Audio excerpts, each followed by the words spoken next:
भीमाशंकर ट्रेकच्या पहिल्या टप्प्यामध्ये हा ट्रेल एकदम मस्त जंगलातून जातो आणि सकाळी जर लवकर ट्रेक स्टार्ट केला तर अगदी शांत वातावरणामध्ये आपण बराच मोठा टप्पा, सूर्याची किरणं सूर्योदय होण्यापूर्वी आपण बराच टप्पा क्रॉस करू शकतो.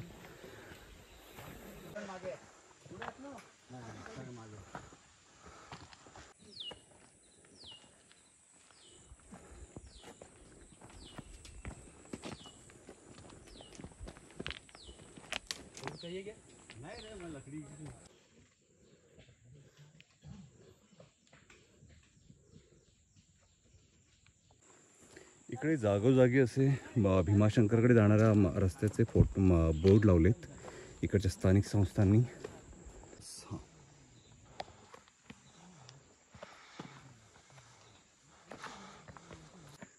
ट्रेकच्या पहिल्या टप्प्यामध्ये हे असं इथे गणपतीचं हे एक जुनं मंदिर लागतं.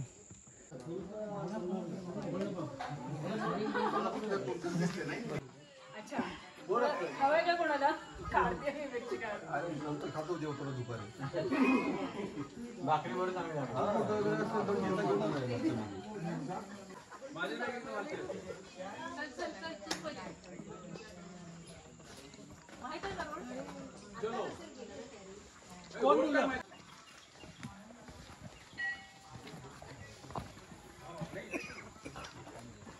म्हणून मी उठलो तिथे.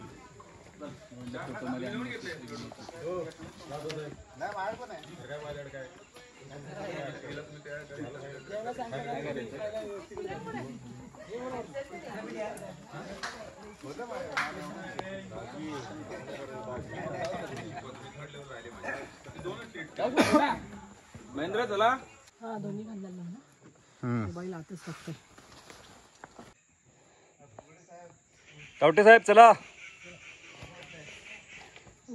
कॅमेरे तुमच्यावर रोखलेत आणि तुम्ही टाइमपास करताय तिकडे.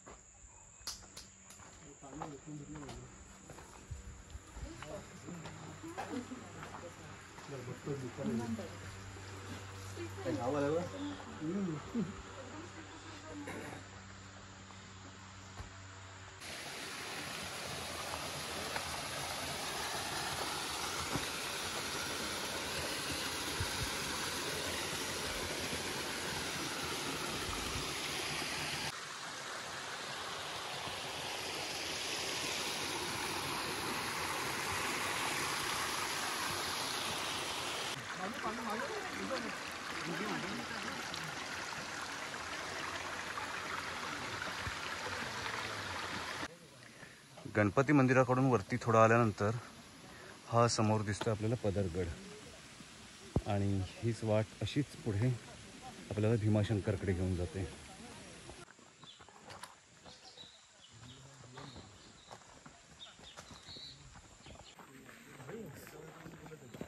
असं वाटेल तुला क्लाउड नाही.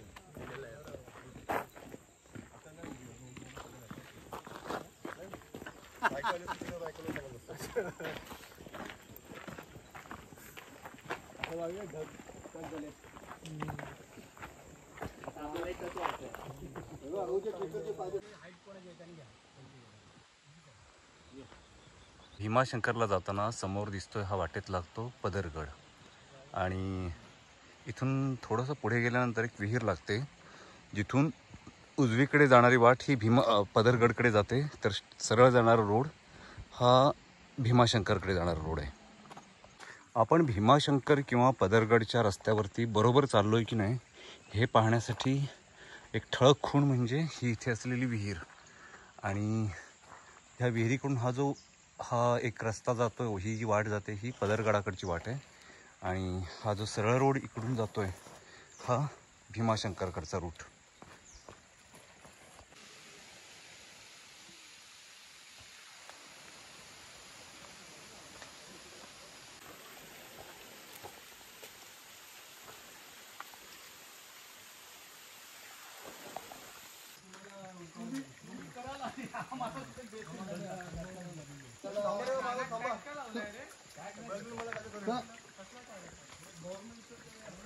येस.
ऑगस्ट 2002मध्ये फर्स्ट टाईम मी हा ट्रेक केला होता आणि आता 22 वर्षानंतर ह्या ठिकाणी आल्यानंतर मला ह्या जागेची आठवण झाली. त्यावेळेला हा पॅच हा आता आम्ही इकडून असं चढलो आहे, पण त्यावेळेला 22 वर्षापूर्वी जेव्हा आम्ही हा पॅच चढलो होतो तेव्हा मला आठवतं आहे की हा इकडच्या साईडने आम्ही तो पॅच चढलो होतो आणि त्यावेळेला माझ्या पायामध्ये फ्लोटर्स होते आणि इथे माझे पाय सरकत होते. त्यामुळे पायातले फ्लोटर्स काढून मी वरती फेकले आणि बेअर फुटेड मी इथून क्लाइंब करून वरती गेलो होतो. तो प्रसंग मला आता 22 वर्षानंतर आठवते इथे पोचल्यानंतर. भीमाशंकर ट्रेकमध्ये एक मोठे 2-3 टप्पे पार करून आता आम्ही शेवटच्या टप्प्यामध्ये पोचतो आहे आणि हा आता एक मोठा टप्पा पार केला की आम्ही वरच्या पठारावरती पोचू.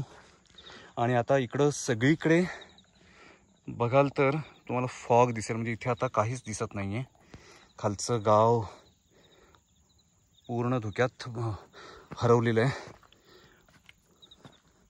आणि आता एक थोडासा एक टप्पा राहिला आहे आमचा की जो आम्हाला पार करायचा आहे.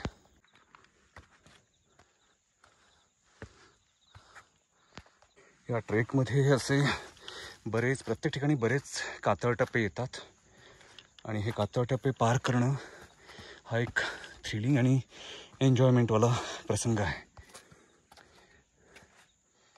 ही वाट एवढीशी वाट आहे आणि ह्या वाटेच्या खाली इकडे पाहाल तर पूर्ण खोल दरी आहे. जर इकडून थोडीशी मस्ती केली कोणी तर सरळ खाली दरीमध्ये फॉल आहे. हा ट्रेक माझ्यासाठी एवढ्यासाठीच महत्त्वाचा आहे की साधारण 22 वर्षापूर्वी हा ट्रेक मी केला होता आणि त्या ट्रेकच्या आठवणी नव्याने जाग्या करायच्या होत्या आणि त्यासाठी हा ट्रेक माझ्यासाठी महत्त्वाचा होता.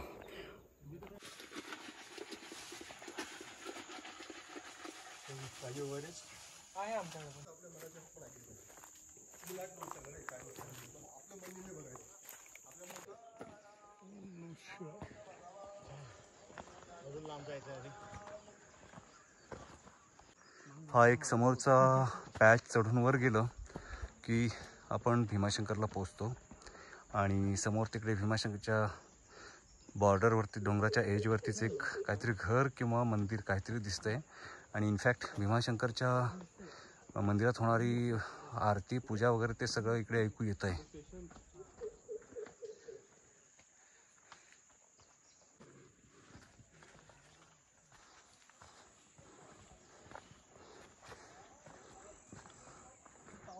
आणि जवळपास 5 तासाचा ट्रेक करून आम्ही आता भीमाशंकरच्या पठारावरती पोचलो आहे.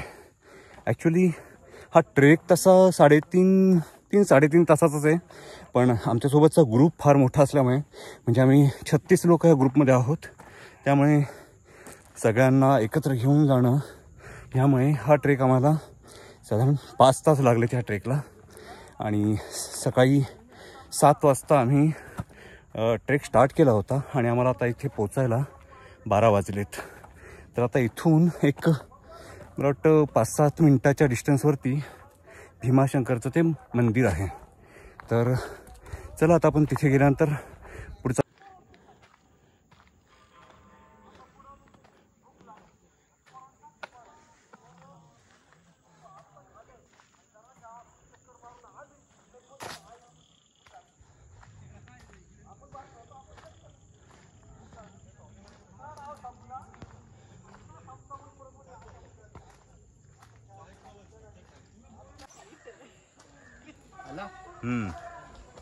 ठीक आहे.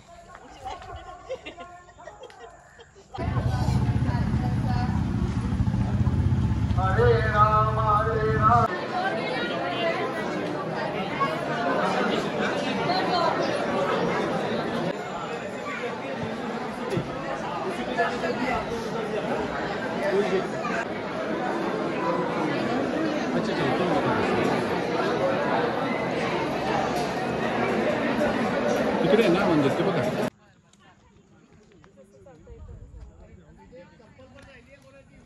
भीमाशंकरचा आमचा ट्रेक कंप्लीट झाला आहे आणि भीमाशंकरचं जे पेशवेकालीन मंदिर आहे तिकडून जाऊन आम्ही आता जेवण वगैरे पण उरकलं आणि आता आम्ही परत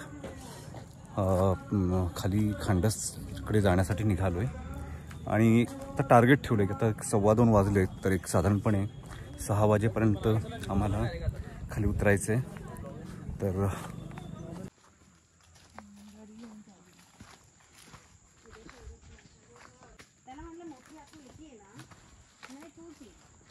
भारत भाग्य विधाता जय हे जय हे जय हे जय जय जय जय हे भारत माता की जय. वंदे मातरम.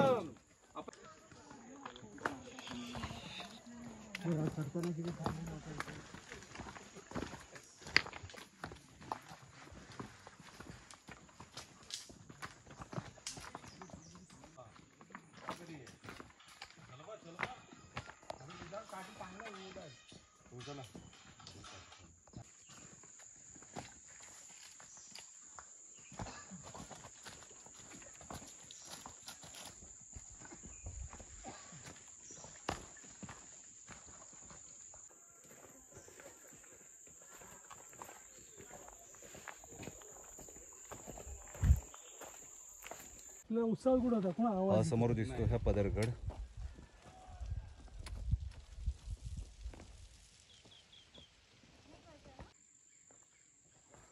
हा एवढा डोंगर उतरून आता आम्ही मधल्या टप्प्यात पोचलोय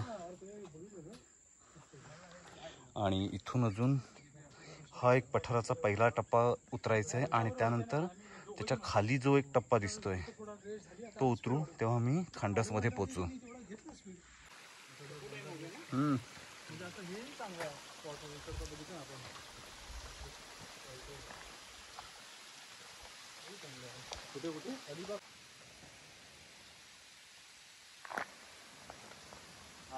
आपण एकदम वर.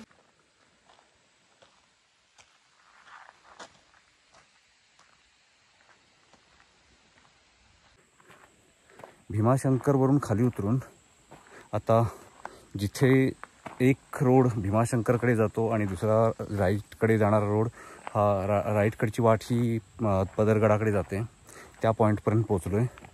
आणि आता इथून खाली उतरण्यासाठी साधारणपणे एक पाऊण तासाचा वेळ लागेल आणि पाऊण तासानंतर साधारणपणे आम्ही खांडस गावामध्ये पोचू आणि मग तिकडून ऑटोने परत कर्जत स्टेशन असं करत आमचा हा आजचा दिवसभराचा ट्रेक संपेल.